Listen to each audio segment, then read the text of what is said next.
शांताकारं भुजगशयनं पद्मनाभं सुरेशं लक्ष्मीकान्तं कमलनयनं योगिभिर्ध्यानगम्यं वन्दे विष्णुं भवभयहरं सर्वलोकैकनाथम्।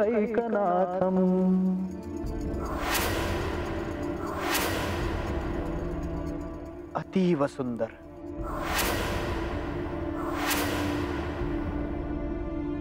म्हाळसाताई तुम्ही?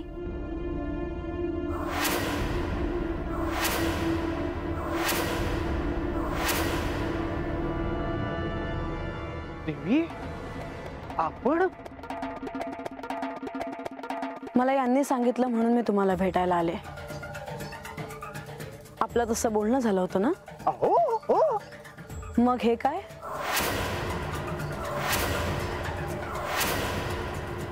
ही ना मी येण्याआधीच तुम्हीला बोलवून घेतलं मुनिवर। देवी मी असं काही केले नाही।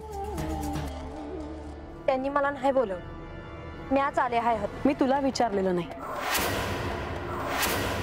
नारायण नारायण। तुम्ही या।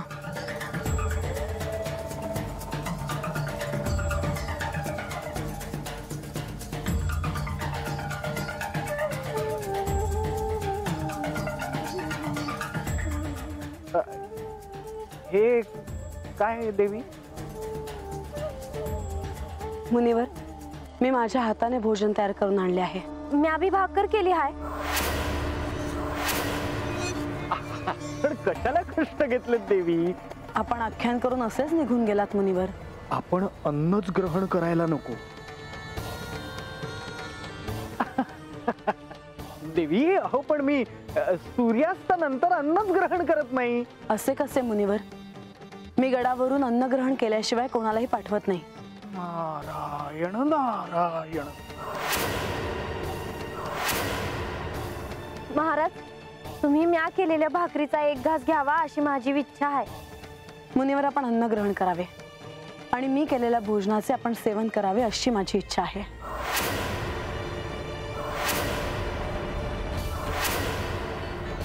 साक्षात अन्नपूर्णा हातात ताट घेऊन समोर उभी असताना अन्नाला नाही म्हणणं म्हणजे घोर अपराध। दुसरीकडे भाबड्या शिष्येने इथे येऊन केलेल्या अन्नाचा अवमान मी कसा करू? एवढा कसला विचार करता आहात मुनिवर? देवी, आपण स्वतः अन्न तयार केले आहे, त्याचा अवहेर मी कसा करू? माझ्याकडून एक सांगितले गेले आहे। कोणाला? श्री म्हाळसा देवींना।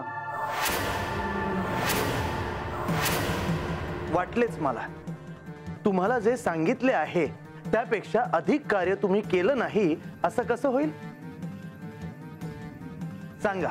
मी श्री म्हाळसा देवींना सांगितले की श्री विष्णूंचे अस्तित्व कसे ओळखायचे ते।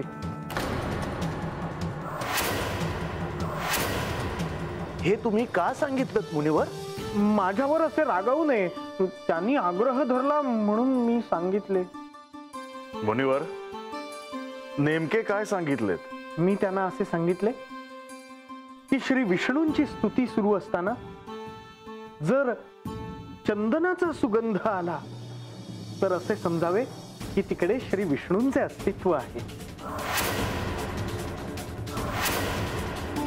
मला कल्पना आहे की हे मी सांगायला नको होते, परंतु माझ्या पुढे दुसरा पर्यायही नव्हता।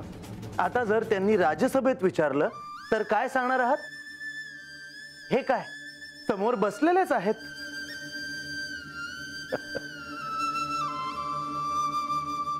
माधवा, असू द्या, आपण ह्यातून निश्चितच काहीतरी मार्ग काढूया। मला तर असं वाटतं की आपणच तिला आपल्या असण्याची साक्ष द्यावी। परंतु देवा, तुम्ही श्री म्हाळसा देवींना काय उत्तर देणार आहात ते आपण पाहूयात।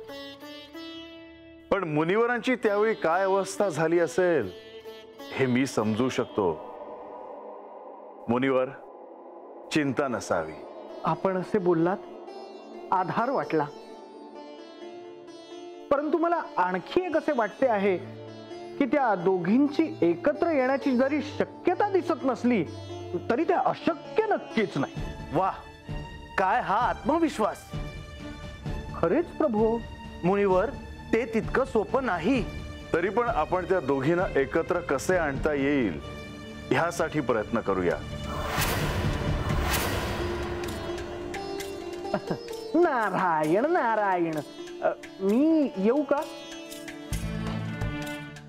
आख्यानाआधी एकांतात बसावे असे म्हणतो.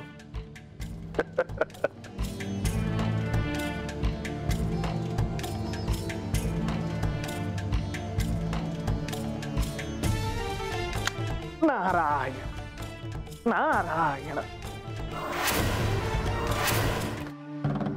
बानो, ए बानो, हा जरा हळू, किती ओरडताय? मी वरडतोय तर आख्यानाची येळ जवळ आली नाही, हे अजून बाहेर आली नाही.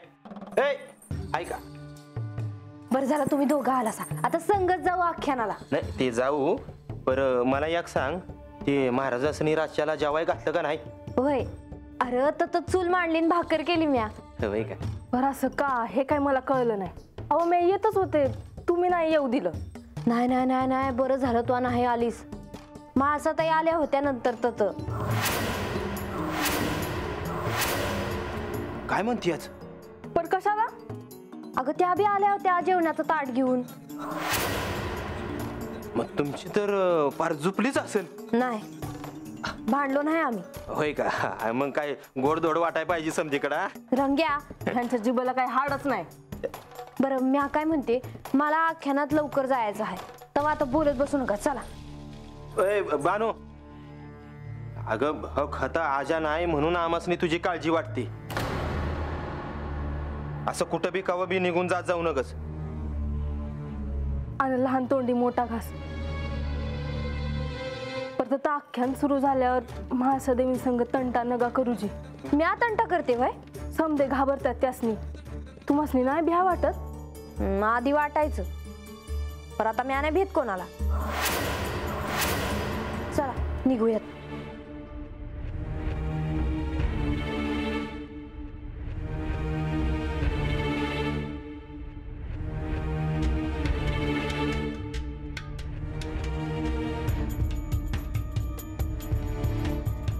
काल तुम्ही मला सांगितलं की नारद मुनींना भेटून ये.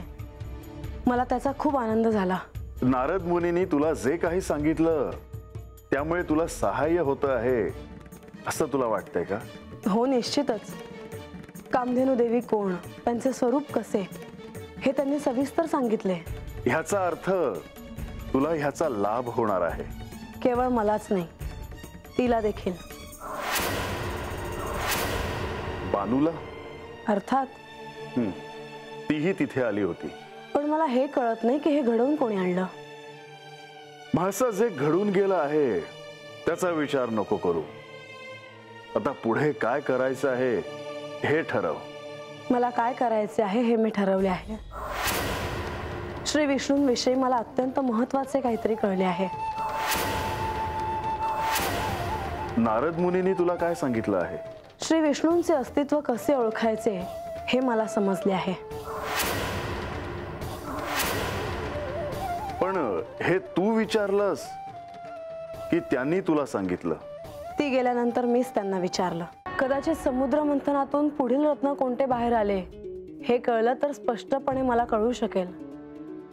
महाराज, बानू, तुला काही आठवले आहे का?